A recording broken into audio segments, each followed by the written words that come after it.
how about we call it an animalistic dualism, in the sense that while I don't find animalism plausible, I do find plausible the idea that as a soul, I'm present in my entirety in the space occupied by my physical body. So there's a side to my dualism that wants to recognize, maybe your earlier question about what's positive about animalism, it seems to me that animalism rightly recognizes our spatiality. We seem to be spatial beings, and that's to animalism's credit.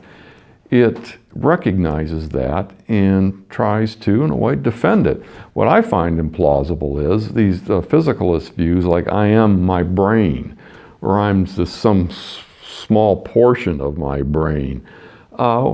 We seem to be located throughout the physical space of our bodies, and you need some strong argument. A lot of arguments about illusion, the way the things seem to us just can't be that way. If I'm going to be a physicalist, I'm probably going to be an animalist over an identity theorist or a functionalist, because I do seem to be everywhere in terms of this physical body. And that's to the credit of animalism. It takes that seriously.